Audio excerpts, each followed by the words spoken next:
na kikabila.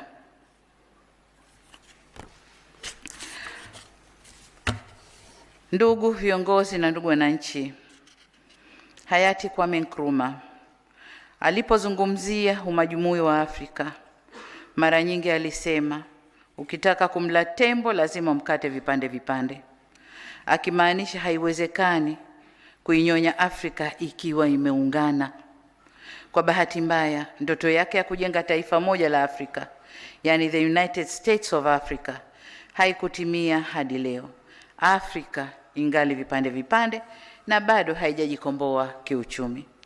Hapana shaka, falsafa hii inazihusu pia nchi moja moja, kwamba nchi ikiwa na umoja na mshikamano, itakuwa vigumu kuinyonya na kuitawala kisiasa au kiuchumi.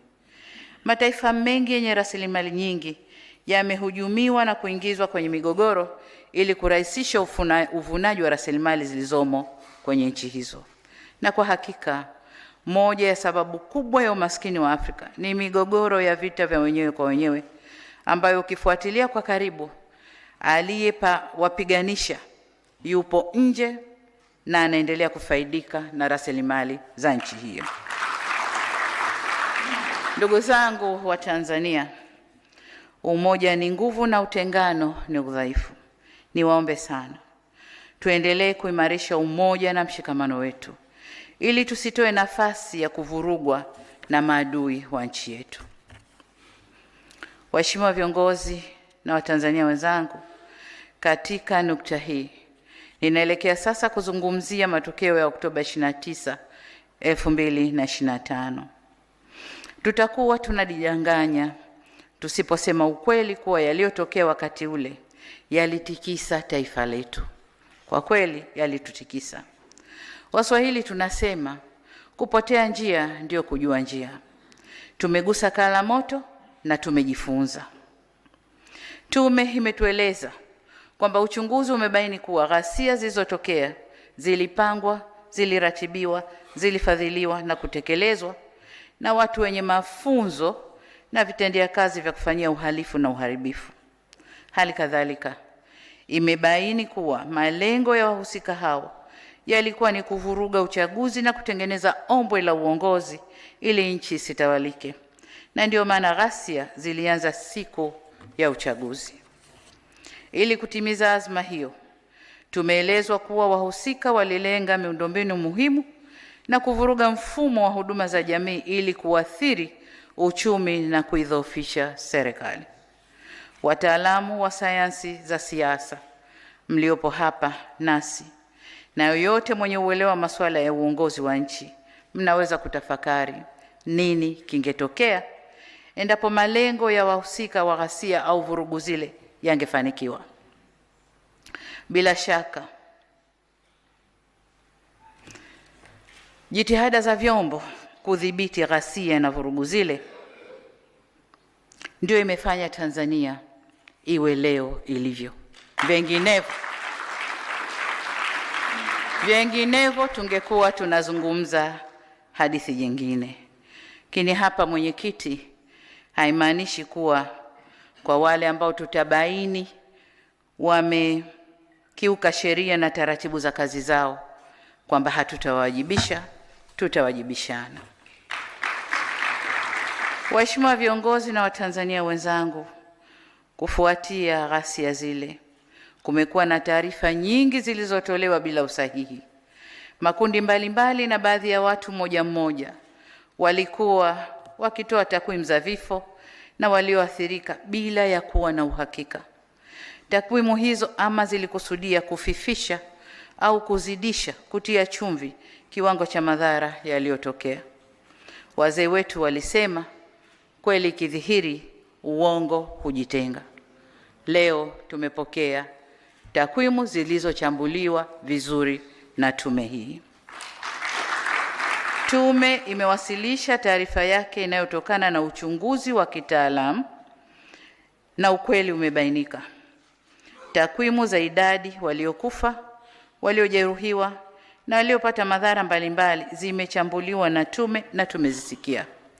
Aidha, tumeelezwa kuhusu uwepo wa madai ya baadhi ya wananchi ambao hawajaweza kuwaona ndugu zao au jamaa zao baada ya vurugu zile. Niwaahidi kuwa kama tume ilivyopendekeza, serikali itaendelea kufanya uchunguzi wa kina na wa kitaalamu ili tujue mambo haya kwa usahihi wake. Pendekezo la tume tumelipokea na tutalifanyia kazi na hatutachelewa. Ndugu zangu, katika kuwakumbuka na kutoa heshima kwa waliotangulia mbele ya haki, ninaomba tusimame kwa dakika moja. Tumuombe Mwenyezi Mungu azipumzishe roho zao mahali pema peponi. Kila mtu kwa imani yake.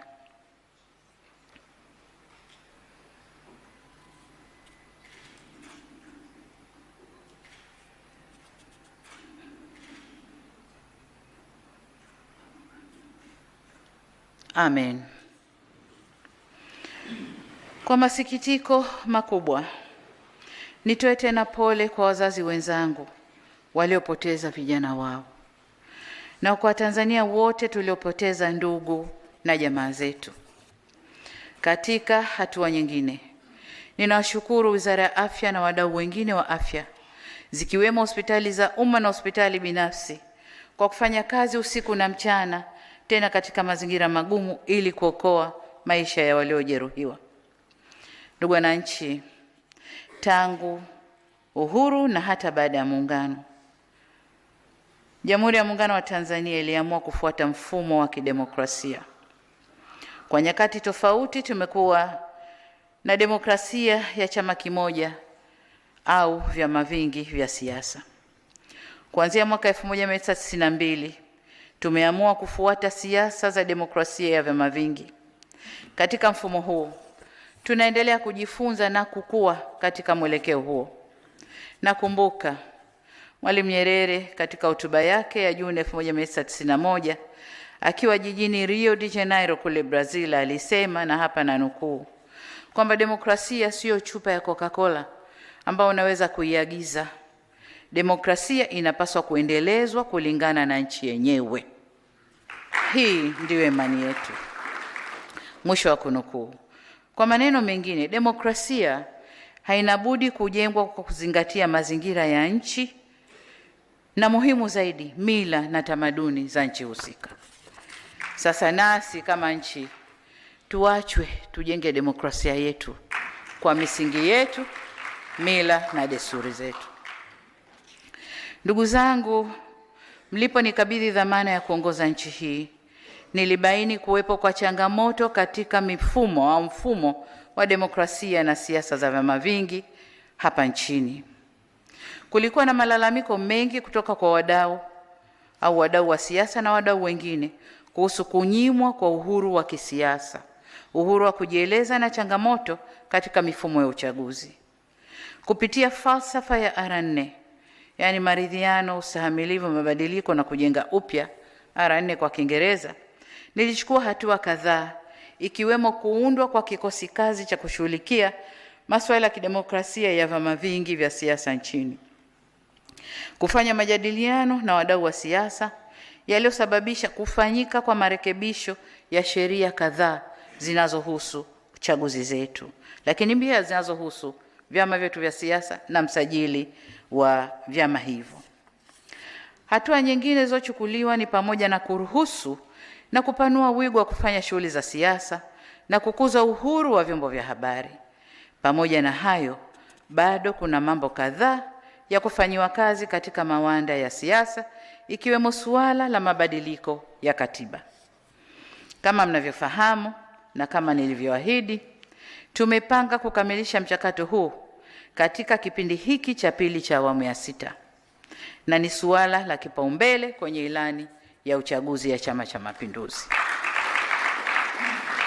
Kwa upande mwingine, tume imebaini kuwepo kwa malalamiko yanayohusu uwajibikaji wa baadhi ya viongozi na watumishi wa umma katika kushughulikia changamoto na kuwahudumia wananchi. Aidha, zipo tuhuma zinazohusu maadili ya viongozi, kiwemo rushwa, ubadhirifu na matumizi mabaya ya rasilimali za umma. Swala la ajira kwa vijana, kutokuwa na mazingira rafiki ya biashara na uwezeshaji wa wananchi kiuchumi, nayo yameibuliwa. Ripoti pia imegusia kazi ya udhibiti wa vurugu na urudishaji wa hali ya usalama nchini iliyofanywa na vyombo vya ulinzi na usalama. Vile vile zimebainishwa changamoto zilizojitokeza na kupendekezwa hatua za kuchukuliwa ili kuongeza ubora wa kazi za ulinzi wa nchi na usalama wa raia wetu. Waheshimiwa viongozi na ndugu wananchi, kwa hakika katika safari yoyote ya maendeleo, changamoto haziepukiki na hatuna budi kuzikabili kwa nguvu ya pamoja. Kimsingi, dhana halisi ya maendeleo ni kuzikabili na kuzitatua changamoto ili tuweze kusonga mbele. Hili ni jukumu letu sote, upande wa serikali, sekta binafsi na wananchi wote kwa ujumla wetu. Si jambo la busara hata kidogo kuzigeuza changamoto hizi kuwa ni sababu ya kufanya vurugu na uharibifu na uhalifu. Changamoto kama hizi na zaidi ya hizi zipo kwenye nchi nyingi duniani, hata nchi zilizoendelea.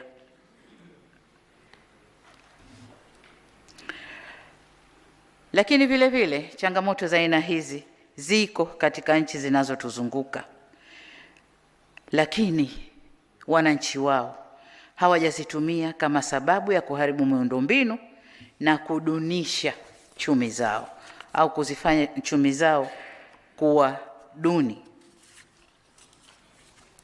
Ni ukweli pia kwamba yaliyotokea Oktoba 2025 hayakuondosha wala kupunguza changamoto zetu. Vurugu zimefanyika, vurugu zile na ghasia zile hazikuondosha changamoto zetu, bali zimeongeza changamoto.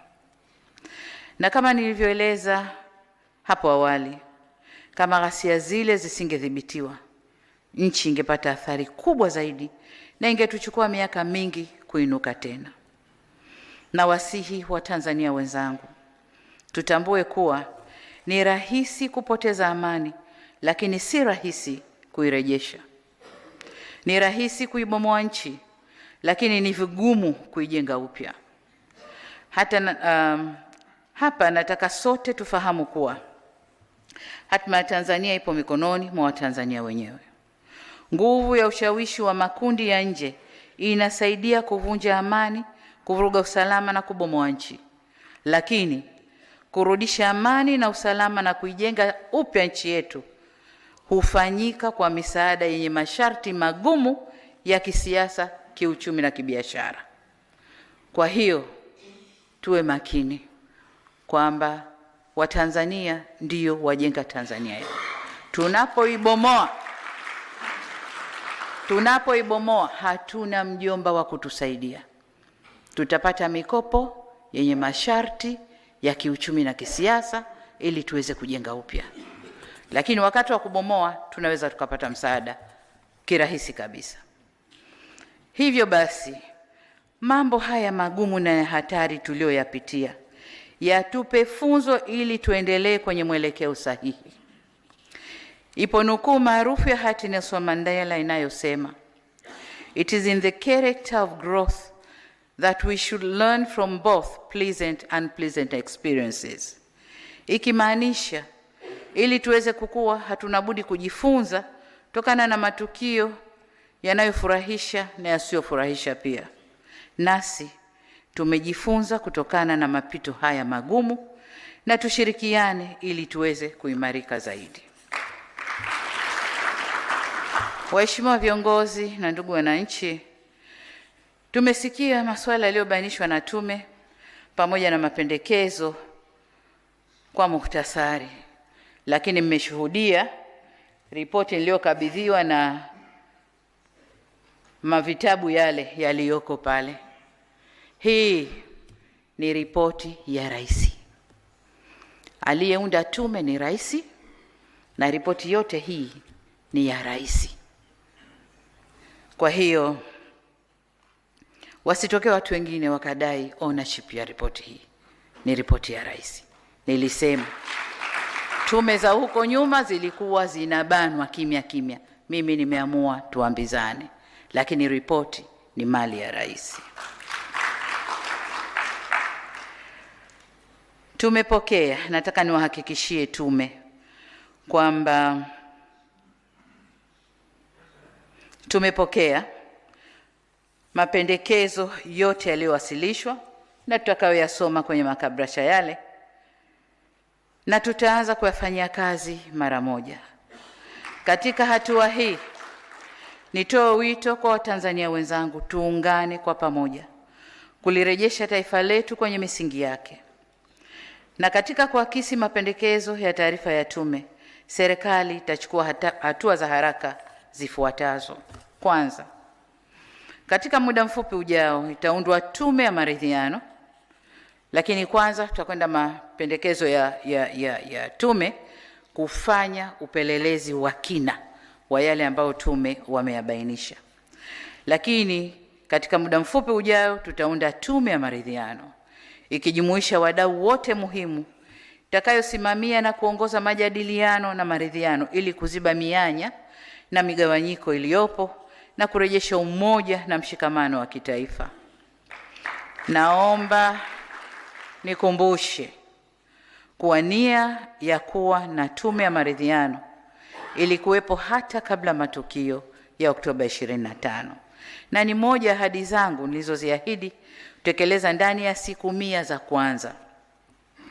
Hata hivyo, kwa bahati mbaya, ghasia zilizotokea Oktoba 25 zimechelewesha utekelezaji wa ahadi hiyo, kwa kuwa hata hadidu za rejea za tume ile ambazo nilitayarisha sasa zitapaswa kubadilika kuendana na mazingira yaliyopo sasa.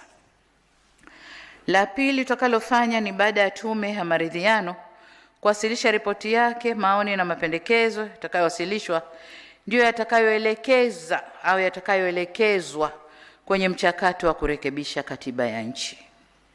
Tatu, kwa kuwa ripoti imebainisha kuwepo kwa viashiria vya jinai kuhusu matokeo yale, tutaunda kama nilivyosema chombo maalum cha upelelezi kwa maana criminal investigation kwa ajili ya kufanya kazi iliyopendekezwa na tume.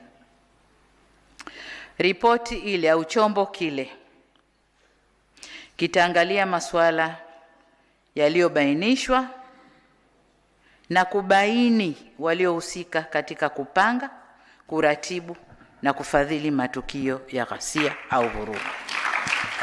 Lakini vile vile watajielekeza kubaini wahusika wa matukio ya uhalifu, kwa sababu kuna vurugu, kuna na uhalifu.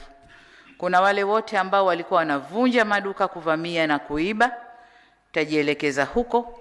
Kwa bahati nzuri picha zipo zitatuongoza kwenye mambo hayo. Lakini pia tume au chombo kitakachoundwa kitaangalia kwa undani vifo vya watoto na kushughulikia swala la madai ya miili ambayo haijapatikana. Tume hii itajielekeza huko pia. Tume itajielekeza pia kwenye masuala ya wanaodaiwa kutekwa na ambao taarifa zao hazijapatikana. Vile vile walioathirika nje ya eneo la vurugu.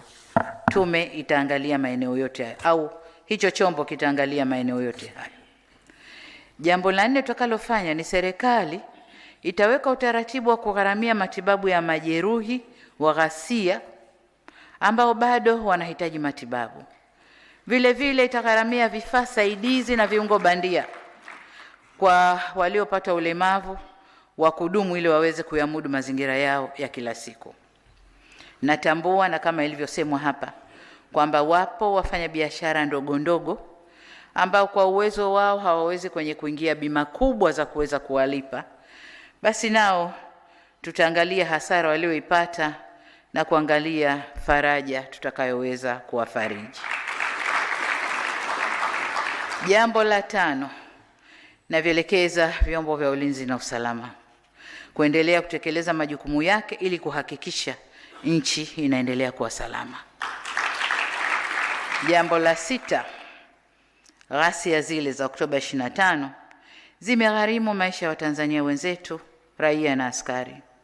Vifo hivyo vimetuumiza sana. Tuelekeze mioyo yetu kwa Mola wetu. Tuendelee kuombea ndugu zetu waliotangulia mbele za haki. Aidha, tuliombee taifa letu ili Mwenyezi Mungu aendelee kuliponya na kuliimarisha. Tusimame na maneno ya Mwenyezi Mungu katika kitabu cha pili cha Mambo ya Nyakati sura ya 7 mstari wa 14, ambayo yanasema, ikiwa watu wangu walioitwa kwa jina langu watajinyenyekesha na kuniomba na kunitafuta uso na kuziacha njia zao mbaya, basi nitasikia toka mbinguni na kuwasamehe dhambi zao na kuiponya nchi yao. Tusimamie hapa. Vile vile maneno ya Mwenyezi Mungu katika Qur'an tukufu sura Al-Araf aya ya 7 mstari wa 13 yanasema, Mola wetu, tumejidhulumu nafsi zetu, na usipotusamehe na kuturehemu, hakika tutakuwa miongoni mwa waliopata hasara. Sasa tusiwe, hasara ilishatokea, tusiendelee kuwa miongoni mwa waliopata hasara. Naomba sana tusimamie maneno ya vitabu vyetu vitukufu. Niwaombe sana viongozi wa dini wa madhehebu yote nchini, msimame kwenye nafasi yenu ya kuliponya taifa letu. Waheshimiwa viongozi na Watanzania wenzangu, wakati nikielekea kuhitimisha, nataka nikiri kwamba mimi binafsi sikutarajia kadhia hii ingetokea kwenye nchi yetu kipindi hiki ni kuwa kiongozi mkuu wa nchi. Jambo hili limenitwisha mzigo mzito mabegani kwangu. Lakini nataka niwahakikishie kwa kadri Mwenyezi Mungu atakavyoniongoza na atakavyonijalia, nitaubeba mzigo huu kwa ujasiri, kujiamini na tahadhari kubwa.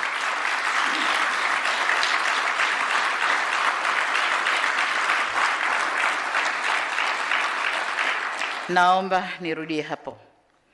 Kadri Mwenyezi Mungu atakavyoniongoza na kunijalia, nitaubeba mzigo huo kwa ujasiri, kujiamini na tahadhari kubwa.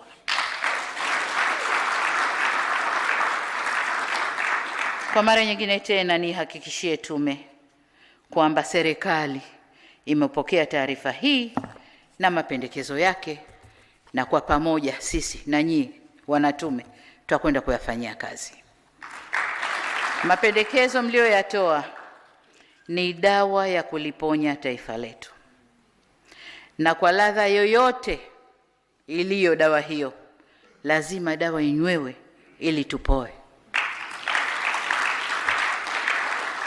Mapendekezo hayo tafanyia kazi ipasavyo, tafanya marekebisho ya mambo yaliyobainishwa kuwa na dosari, taimarisha pale penye udhaifu, bila kuacha kuwajibika pale penye ulazima wa kuwajibishana.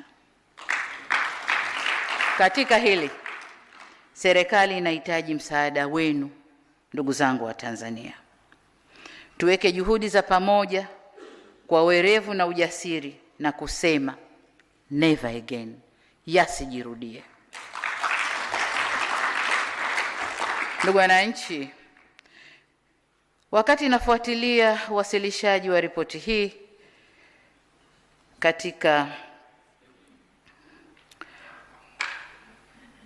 nilisikia sentensi inayosema tunamtaka Samia wetu tunayemfahamu, as if kwamba nilipoingia alikuwa Samia mwingine na sasa ni Samia mwingine.